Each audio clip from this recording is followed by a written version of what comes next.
Okay. So I only really want to speak for about 20 minutes. And to most Europeans, I think the vast majority of this stuff is going to be known. So you should feel free to interrupt at most any time. And since this is not formal class, I'll just feel free to ignore you when you speak if I don't want to answer your question.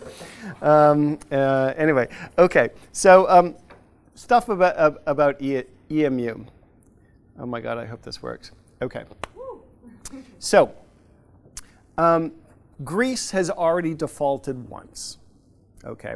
And they defaulted so far in an orderly fashion in the sense that the debtors and the creditors got together and agreed with things. Okay? So that's fine. The big question that financial markets and people like me are asking right now is that the end of things? Okay, so for the last 3 or 4 weeks, things have looked pretty relaxed in the sense that bond rates in Greece, but also elsewhere in the southern periphery, have come down. And the question is this the end of the euro crisis? My personal view is this is an area where macroeconomic fundamentals are way ahead of the financial markets, and I have no idea what the financial markets are really thinking. Okay, so they're still worried. So the Greek bond rate, the 10-year bond rate, is around 20%. By way of comparison, the German is 1.5%. They're both in the Eurozone. Okay? The difference between them, to a first approximation, is all default risk. Okay? And my view is that the Greek bond rate is way too low. So this time a year ago, it would have been 30%. And even that, I thought, was way too low. Okay? So why do I think default is inevitable? Well, I mean the second default. The Greeks have way too much debt out there already. Okay, so at this point, they're on the order of 150 percentage points of GDP. The usual place that you feel comfortable is when government debt is 60% or less of GDP. 90% things start to kick in that are unpleasant. 150%, no one believes, no reasonable person believes that they're going to pay it back. I always stop myself when I say no, and I say no reasonable people, because there might be Republicans in the room. Did I say that? I can't believe it. Anyway, okay, so the debt is already too high. That's the stock of debt. But they're also adding this enormous flow of debt. Okay, so the government is running a deficit in Greece of on the order of 10 percentage points of GDP compared to the Germans, which are basically balanced. So given that the economy is shrinking and the debt is rising by 10 percentage points a year, the IMF optimistically forecasts that they'll peak out at around 190, 200%. No country ever pays back at that level, anywhere close to that level. Okay, let's go on. I want to go through the history just for a little bit because I want to make sure that you all understand, the German point of view. Okay, so this was not supposed to happen ever. Okay, so there is this place in this country that starts with an M, and I cannot pronounce it correctly, but most of you can. I should try? Maastricht. Is that okay, that's the best I can do, right? So from now on. Okay, so the treaty that was signed there in 1992 had this article known as the No Bailout article. It said explicitly, neither the community, it was then the European community, not the EU, nor any member state is liable for or can assume the commitments of any other member state. So bailout is illegal. And that is a big deal, especially to the Germans. Okay, they are not going to bail out anyone. It's illegal under international treaty. Okay, so the spirit of the treaty has been violated many times. So there are all these different mechanisms to rescue Greece and Portugal and Ireland and Spain and Cyprus, blah, blah, blah. A few of them are listed there, the EFSM, the EFSF. The big one now is the ESM, the European Stability Mechanism. So that came into power recently. More importantly, the German Constitutional Court said it was legal. That was not clear, so it's going into operation. And that's being used in a serious way by the president of the ECB, Super Mario Draghi, okay, who said they will continue to fund and to back any country inside EMU so long as it's compliant with the ESM. So it has to be compliant with the ESM. So they have to have a program, okay, that the ESM signs off on. And if that's the case, they have to get basically 3 different stakeholders to agree. The ECB, so that's Draghi, but also the Commission, EC in Brussels, plus the IMF. Okay, so in order for Greece or any other country to continue to be backed, they have to get the Troika, as they're known, to continue to sign off all the time. Anyone disagrees, problem. Okay, so just to make sure, that's where we are at this point. Okay, how did we get here? Okay, well, how did countries get into EMU? There were 5 criteria, and they're basically pretty economic, but in practice, the application was extremely highly politicized. So this took place way back in 1998. Okay, so there was a particular day when they announced the decisions. It was known to those of us who were following it closely as E-Day. In early May of 1998, it was on the basis of 1997 data. And that's going to be a little bit relevant for reasons I'll talk about. So how did you get into EMU? You had to satisfy all these convergence criteria. So first one was, okay, your central bank had to be independent of the government. So now that is considered completely standard and normal. Okay, macroeconomists love it. You know, like my students just take it for granted at this point. It was a big deal then, easy to satisfy in practice, no problem. Okay. Second one, okay, if you wanted to get in, your inflation rate had to be similar to the inflation rate of other countries that were also going to be in EMU. Okay, and they wrote it in a pretty technical way just to make sure that everyone's inflation rate converged down to Germany's, not up to Italy's. Okay, so there are a few technical things, but in practice that was really easy. Disinflating through the 1990s was very popular, and inflation is still low in Europe. So in that sense, EMU has been successful. Okay, so that was the second one, easy. Third one, okay. Third one was if you got in, your long-term interest rates had to be low and similar to those of other countries that were in. So like right now, Greece would not qualify on this criteria alone because its long-term interest rate is way higher than Germany's. Okay. This was actually in practice really easy to satisfy. And just a small note to the students in my class, this is actually a very clever thing. They wanted inflation for countries getting into EMU to be similar for all the member states getting in. They also wanted long-term interest rates, and they were doing that explicitly because they wanted expected inflation through the Fisher effect to be low and similar for all countries getting in.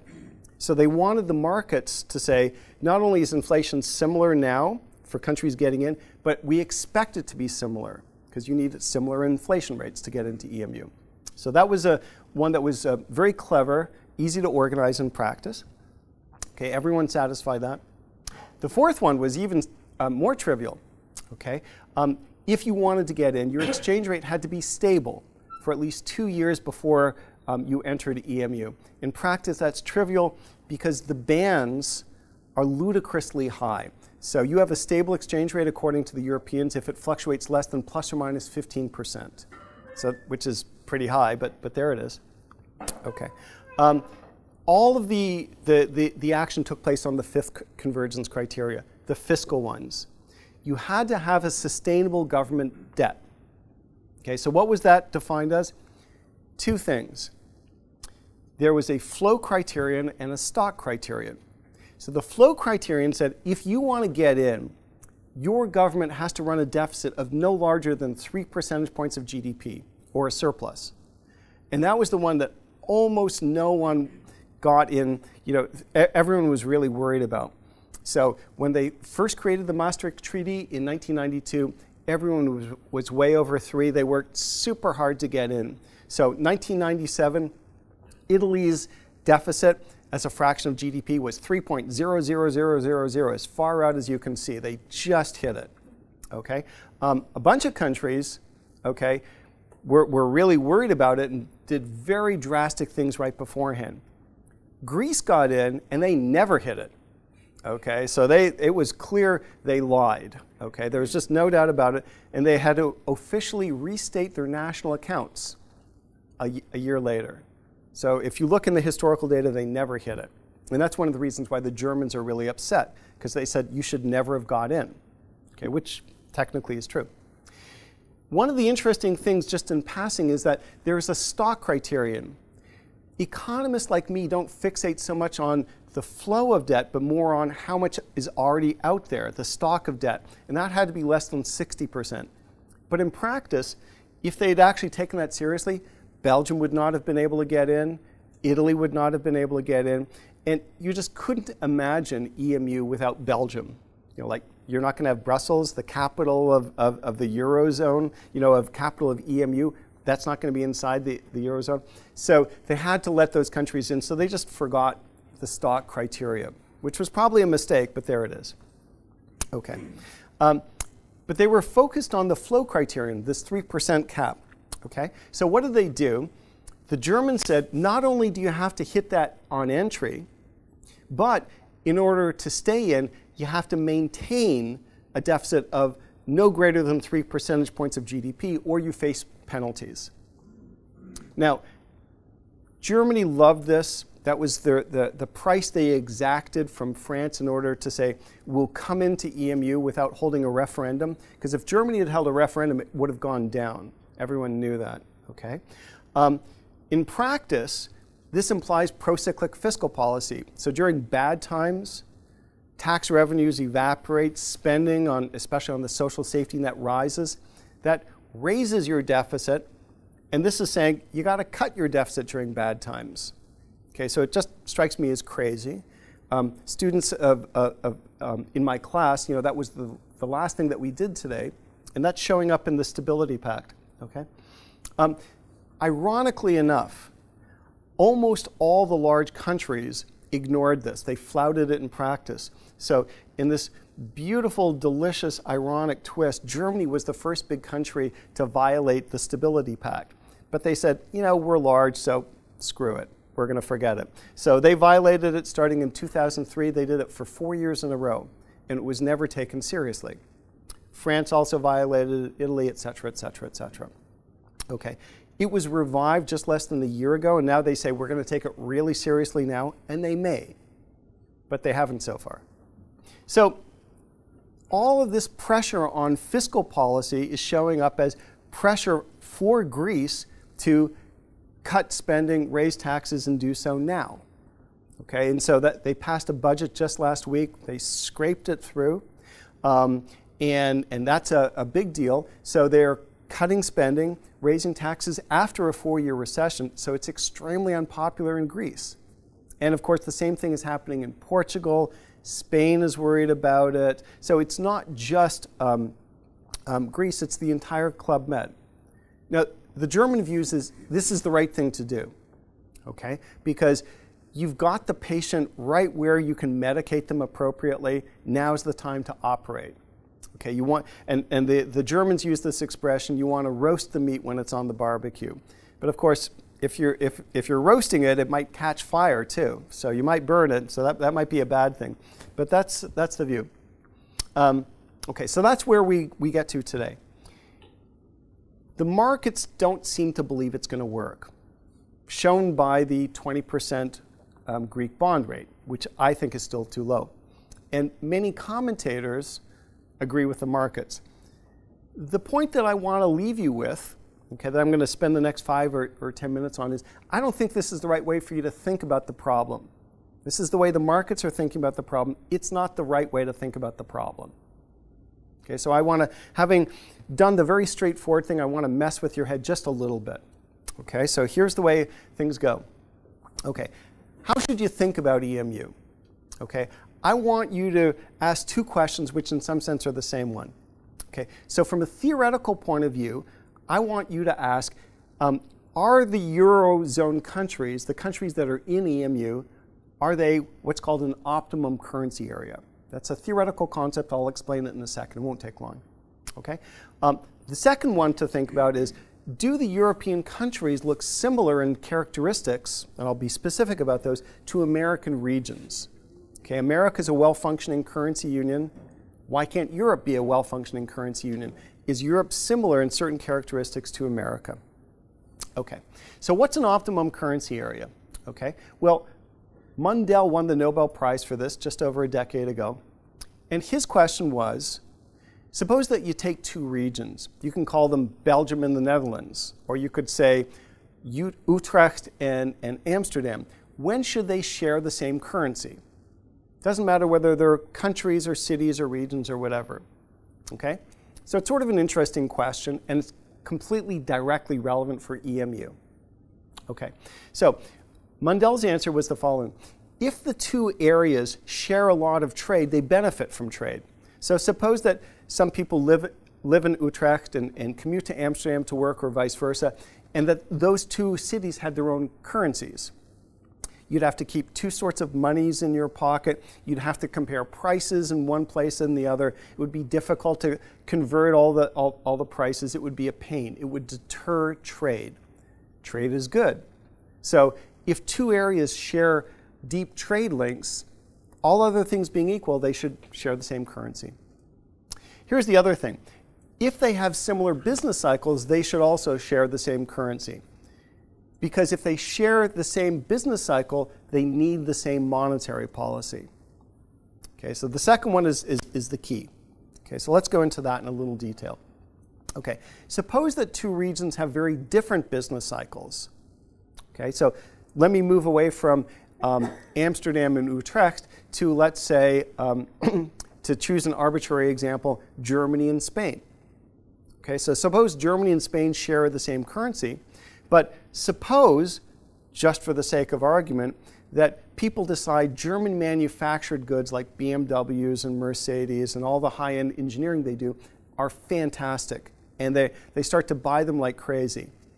And being a tourist in a Greek island, it's not so great anymore, especially with all the strikes going on and so forth. So there's a shock that hits that's good for one area, Germany, and bad for one area, which is Greece. Okay, both sides are going to lose from this. So Germany is going to experience this boom, but the boom is bad for inflation because it starts to push up wages and rental prices, and it's difficult to get restaurant reservations in Munich and so forth. So the boom in Germany is not so good. The mass unemployment that results from a bad shock to Greece, that's also not so good for them. So both sides suffer differently if there's an asymmetric shock, good for one area, bad for another. How do you cope with that? Okay, so Mundell's argument is, here's one way to adjust. Suppose there's a mechanism for sharing risks between, say, Germany and Greece. And when Germany is doing really well, it transfers big resources, let's say through income tax, to Greece. That reduces the inflationary pressure in Germany, that's good. And it also alleviates the unemployment in Greece because the unemployed Greeks get more transfers from Germany, that's good for them. Okay, so that's one way. If there's a mechanism for sharing risk, okay, call it a Robin Hood system of taxes and transfers. Okay, suppose that doesn't exist. Let's go to another one. Suppose labor is really mobile. Suppose all those unemployed Greek workers can move to Germany and become engineers working in the automotive industry. Okay? That alleviates the unemployment in Greece because they've left Greece, and it reduces inflationary pressure in Germany. Okay? So that sounds conceptually great too.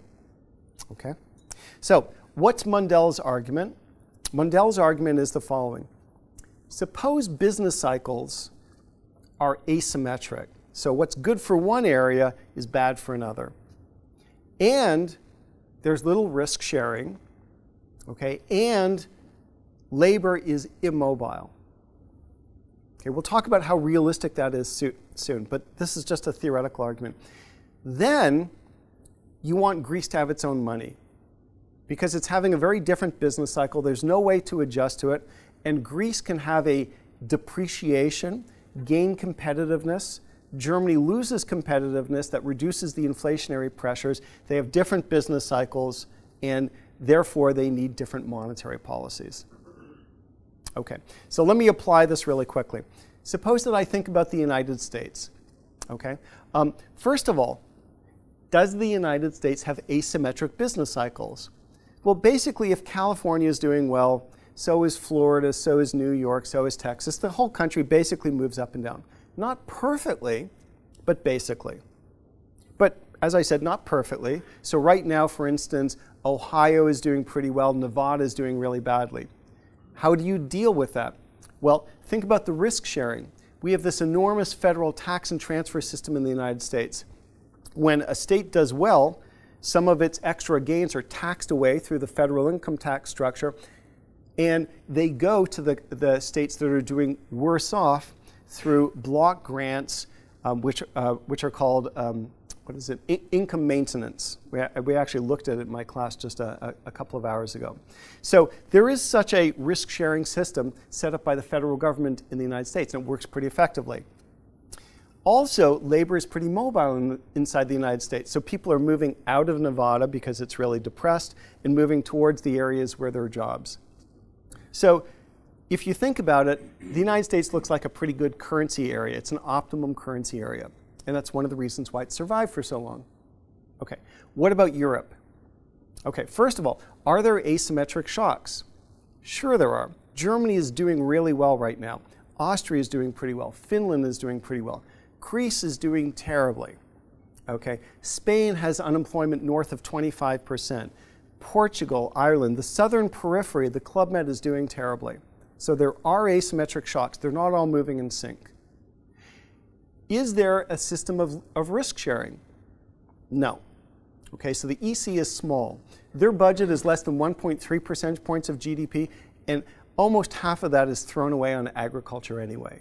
Okay, so they have essentially no system of risk sharing. Is labor mobile? Well, in principle, those unemployed Greeks and Spaniards could move in large quantities to Austria and Germany. They're just not doing it for various linguistic reasons, and housing is difficult. So there's a lot of factor immobility inside Europe. So if you look at it that way, Europe looks like a terrible example of an optimum currency area. Okay, and that's the basic problem. Okay, so when people like me say EMU was badly designed, or if you read The Economist or the Financial Times, they always criticize the way that EMU was designed. It wasn't designed to be an optimum currency area. The 5 convergence criteria sort of make some sense, but they're not aligned at all with this sort of thing, which was obvious and important well before EMU. Okay, so EMU was just really badly designed to start off with. Okay, so fiscal austerity is not the solution to the Greek problem. The Greek problem is it's part of a currency union and it's not part of an optimal currency area. It shouldn't be there. Their problem is poor competitiveness. And I'll just show you some data really quickly. They are really uncompetitive compared to, say, Germany or Austria or Finland. We can do it. And also, they're not the only ones who are uncompetitive. So is Portugal, so is Spain. And that shows up in poor competitiveness, high unemployment, slow growth, current account deficits, etc. A classic example of being part of an ill-designed currency union. Okay, so here's some very brief data. You may not be able to see it, but it shows for the most recent year for which we have data. The level of competitiveness is usually measured by the real effective exchange rate. And it shows that Germany is super competitive, and it sells the typical good or service for just over 10% less than Greece. Okay? Greece is not the only one with a super uncompetitive exchange rate, so is Spain. Of course, Spain is one of the serious problems. As a result of its super competitiveness, Germany is running a big current account surplus. Their exports are bigger than imports by on the order of 6 percentage points of GDP. That's really big. Greece, on the other hand, is running a huge deficit, okay? Almost on the order of 10 percentage points of GDP, Spain too.